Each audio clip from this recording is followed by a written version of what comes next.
আসসালামু আলাইকুম প্রিয় বন্ধুরা। আশা করি মহান আল্লাহর অশেষ রহমতে আপনারা সবাই ভালো আছেন এবং সুস্থ আছেন। আপনাদের প্রিয় চ্যানেল MK লাইভ স্টোরিতে সবাইকে স্বাগতম। বন্ধুরা, একটা কথা কি জানেন? মানুষের আঘাত শরীরে লাগলে তা একসময় শুকিয়ে যায়, কিন্তু কথার আঘাত তার হৃদয়ে গেঁথে থাকে বহুদিন। আমাদের এই সমাজে এমন অনেক মানুষ আছেন যারা শুধু নিজের কাজটুকু নীরবে করে যেতে চান, কারো ক্ষতি করেন না, কারো পিছে লাগেন না, তবুও দিন শেষে তাদের পিঠেই মানুষ অপবাদের তকমা লাগিয়ে দেয়। আজকের গল্পটা ঠিক এমনই এক মানুষের, যেখানে আমরা দেখব চারপাশের হাজারো মিথ্যা কথার ভিড়ে একজন সৎ মানুষ কিভাবে শুধু আল্লাহর ওপর ভরসা করে টিকে থাকে, কিভাবে নীরবতা দিয়েও বড় বড় কোলাহল থামিয়ে দেওয়া যায়। তাহলে আর দেরি কেন, চলো ডুব দেই আজকের এই হৃদয়স্পর্শী গল্পে।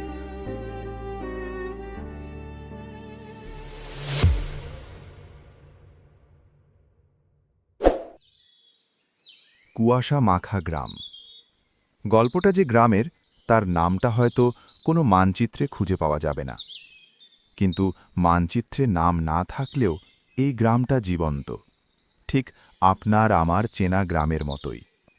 শীতের সকাল, ঘন কুয়াশায় চারপাশ ঢাকা, সূর্যের আলো তখনও ভালো করে ফোটেনি, কিন্তু গ্রাম জেগে উঠেছে। দূর থেকে ভেসে আসছে ফজরের আজানের ধ্বনি। আসসালাতু খায়রুম মিনান নাওম। মাটির রাস্তাগুলো শিশিরে ভেজা, রাস্তার দুই পাশে দিগন্ত জোড়া ধানক্ষেত। বাতাসের দোলায় ধানের শীষগুলো একে অপরের সাথে কথা বলছে, সরসর মরমর শব্দে। এই গ্রামের বাতাস ভারী হয় মাটির গন্ধে, আর সন্ধে নামলেই ভারী হয় মানুষের কথার ভারে। এখানে খবর বাতাসের চেয়েও দ্রুত ছড়ায়। চায়ের দোকানের ধোঁয়া আর মানুষের মুখের কথা দুটোই এখানে সমান্তরালে চলে। এই গ্রামেই বাস করতেন একজন মানুষ, নাম রহিমউদ্দিন। রহিমউদ্দিনের চরিত্র। রহিমউদ্দিন খুব আহামরি কেউ ছিলেন না। উচ্চতায় মাঝারি, গায়ের রং তামাটে, রোদে পোড়া খাঁটি কৃষকের শরীর। তার বয়স 50-এর কোঠায়। মাথার চুলে সামান্য পাক ধরেছে, কিন্তু শরীরে এখনো অটুট শক্তি।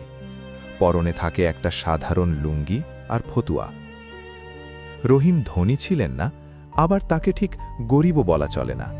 তার যা ছিল তা হল অল্প একটু ভিটে মাটি আর অসীম সততা। গ্রামের মানুষ তাকে চিনত সৎ রহিম নামে, কিন্তু এই সততাই যে একদিন তার জীবনের কাল হয়ে দাঁড়াবে তা তখন কেউ ভাবেনি। রহিমউদ্দিনের দিন শুরু হতো সবার আগে। যখন পাখিরাও জাগেনি, তখন রহিম অজু করে জায়নামাজে দাঁড়াতেন। তার ঘরটা ছোট, টিনের চাল।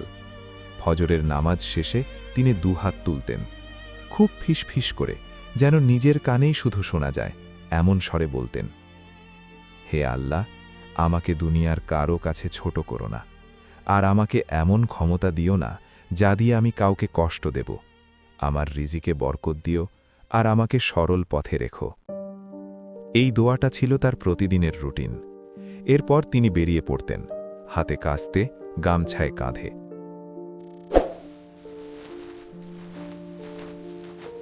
মানুষের ভালোবাসা ও ঈর্ষা। প্রথম দিকে গ্রামের চিত্রটা ছিল অন্যরকম। রহিম যখন রাস্তা দিয়ে হাঁটতেন, তখন ধানের জমির আইল থেকে কৃষকরা ডেকে বলতো, ও রহিম ভাই, পান খেয়ে যান। রহিম হাসতেন, বলতেন, কাজের সময় পান খাইলে নেশা ধইরা যাইব, কাজ শেষ কইরা আসুম। রহিম অন্যের জমিতে কাজ করতেন, কখনো নিজের ছোট সবজি ক্ষেতটা আগলে রাখতেন সন্তানের মতো। তিনি কারো ওজনে কম দিতেন না।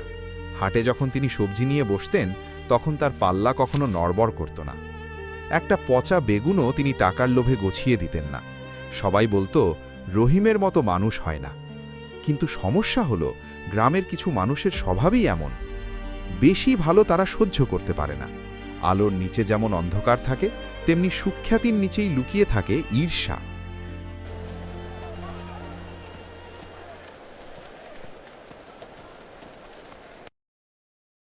গ্রামের মোড়ল গোছের এক লোক ছিল, নাম তার কুদ্দুস মাতব্বর।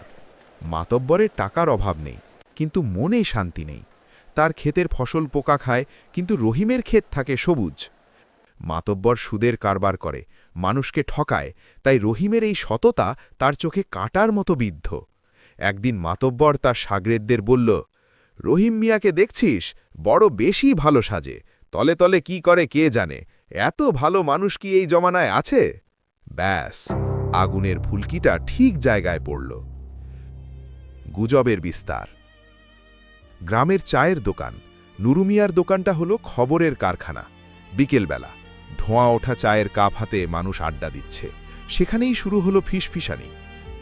একজন বলল, শুনছ, রহিম নাকি শহর থেকে সুদের টাকা আনছে।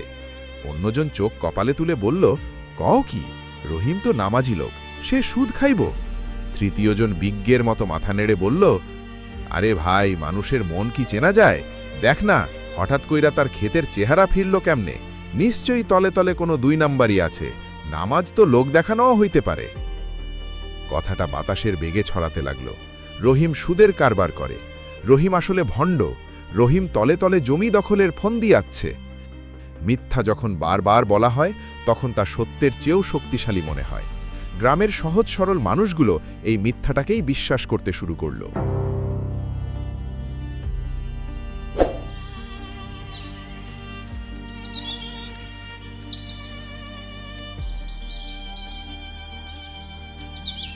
দুঃখ ভারাক্রান্ত ধীর লয়।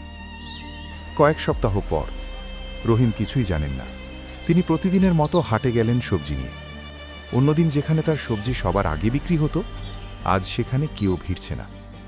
রহিম ডাকলেন, ও হাশেম ভাই, লাউ নিবেন না?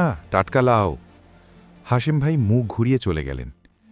বিড়বিড় করে বললেন, সুদের টাকার সবজি খাইয়া ঈমান নষ্ট করব নাকি? রহিম অবাক হলেন। তার বুকটা ধক করে উঠল। তিনি বুঝতে পারলেন না তার অপরাধ কি। রাস্তায় হাঁটলে পরিচিত মানুষগুলো এখন আর সালাম দেয় না। কেউ কেউ ইচ্ছে করে অন্য গলি দিয়ে চলে যায়। চায়ের দোকানে বসলে আলোচনার সুর বদলে যায়। একদিন রহিম মাতবরের সামনে পড়লেন, সালাম দিলেন। মাতবর বাঁকা হাসি দিয়ে বললেন, কি রহিম, ব্যবসা তো ভালোই বাড়াইছ, তলে তলে এত বুদ্ধি, আগে তো বুঝি নাই। রহিম বিনয়ের সাথে বললেন, মাতবর সাব, আমি তো সামান্য চাষি, নিজের ঘামে ফসল ফলাই, এর বেশি তো কিছু না। মাতবর বললেন, থাক থাক, সব জানি, ঘাম না অন্য কিছু সময় হইলেই দেখা যাইব। রহিমের বুকের ভেতরটা দুমড়ে মুচড়ে গেল। তিনি বুঝতে পারলেন তার বিরুদ্ধে এক অদৃশ্য দেয়াল তৈরি করা হয়েছে। শব্দহীন এক যুদ্ধ শুরু হয়েছে তার বিরুদ্ধে।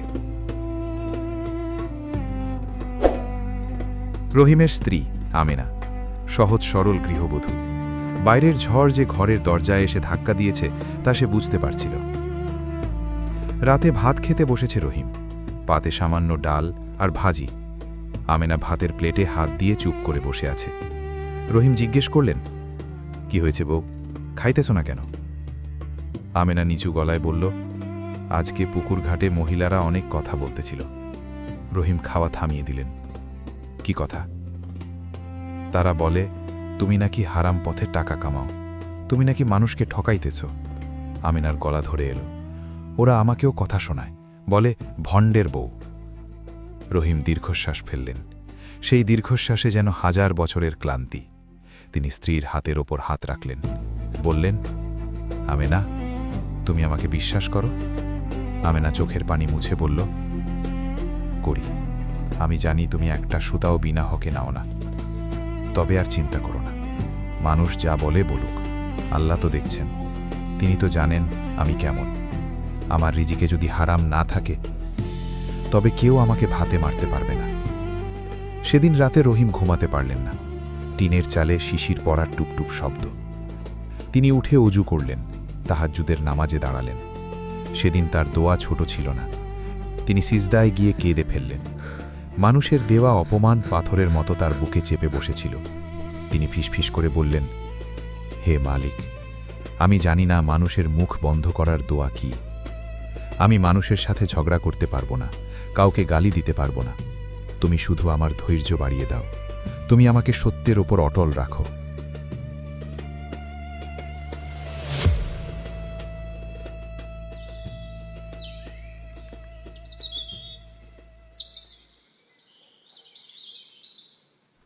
দিনগুলো আরও কঠিন হতে লাগল। কেউ রহিমকে কাজে নেয় না, বলে ওর হাতে বরকত নাই, ওপয়া। রহিমের সঞ্চয় ফুরিয়ে আসছিল, ঘরে চাল নেই বললেই চলে। কিন্তু রহিম হার মানলেন না। তিনি ভাবলেন, মানুষ মুখ ফিরিয়ে নিক, কিন্তু এই মাটি তো বেইমানি করবে না, মাটি তো আমার মায়ের মতো। রহিম তার বাড়ির পেছনের পতিত জমিটুকু পরিষ্কার করলেন। সেখানে তিনি নিজের সবটুকু শ্রম ঢেলে দিলেন। অন্যরা যখন জমিতে রাসায়নিক সার আর বিষ দিচ্ছে তাড়াতাড়ি ফসল ফলানোর জন্য, রহিম তখন বন জঙ্গল থেকে লতাপাতা পচিয়ে জৈব সার বানালেন। তিনি নিম পাতা সেদ্ধ পানি দিয়ে পোকা তাড়ালেন। রোদ, বৃষ্টি, ঝড় কিছুই তাকে থামাতে পারল না। তার হাত ফেটে রক্ত বেরোল, পায়ের তলায় কড়া পড়ল, কিন্তু তিনি কারো কাছে হাত পাতলেন না। গ্রামের মানুষ তাকে দেখে হাসত, পাগল হয়েছে রহিম, সার ছাড়া নাকি ফসল হয়, এইবার না খেয়ে মরব। রহিম চুপচাপ কাজ করে গেলেন। তার একটাই উত্তর ছিল, নীরবতা আর পরিশ্রম।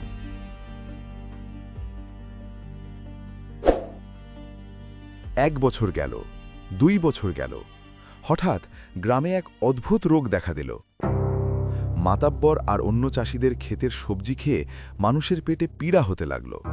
অতিরিক্ত রাসায়নিক আর বিষের কারণে ফসলের স্বাদ নষ্ট হয়ে গেল। বাজারে তাদের সবজির দাম পড়ে গেল।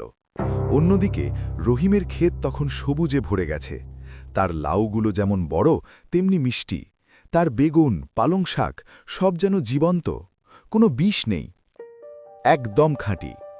একদিন শহরের এক বড় অফিসার এলেন গ্রামে। তিনি বাজারের সবজি পরীক্ষা করলেন। তিনি মাতাব্বরের সবজি ফেলে দিলেন, বললেন এগুলো বিষ। কিন্তু রহিমের সবজি দেখে তিনি অবাক হলেন, বললেন এই যুগে এমন ফসল কে ফলায়, এই লোক কে?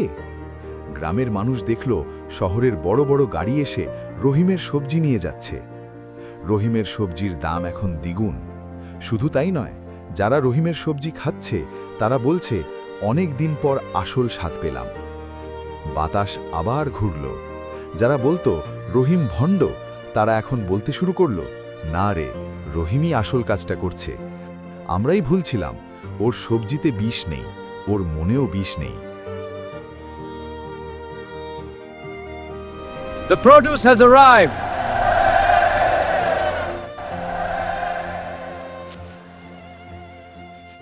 একদিন বিকেলে রহিম তার ক্ষেতে কাজ করছিলেন। এমন সময় কুদ্দুস মাতবর এলেন, সাথে সেই চামচারা যারা একদিন রটিয়েছিল রহিম সুদের কারবার করে। মাতবরের মাথা নিচু, তিনি রহিমের সামনে এসে দাঁড়ালেন।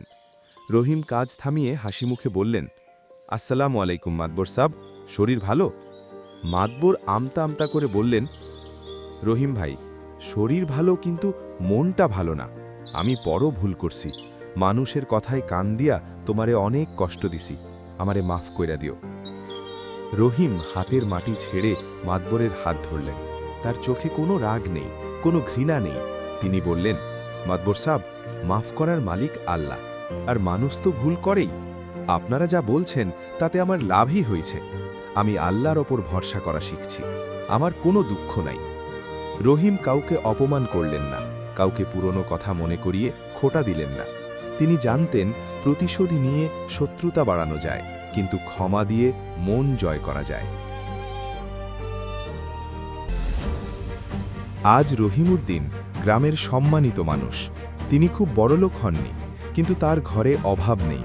তার সম্মান এখন আকাশচুম্বী। গ্রামের ছোট ছোট ছেলেরা এখন বলে, আমরা বড় হয়ে রহিম চাচার মতো হব। রহিম এখনও সেই মাটির ঘরেই থাকেন, এখনও ভোরবেলা ওঠেন।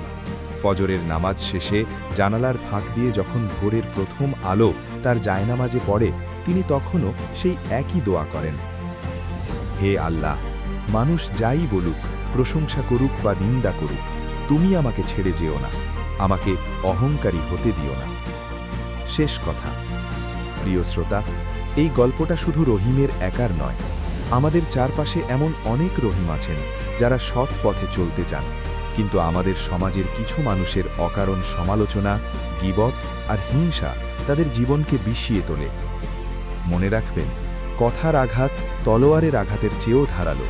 তলোয়ারের ক্ষত শুকিয়ে যায়, কিন্তু কথার ক্ষত সহজে শুকায় না।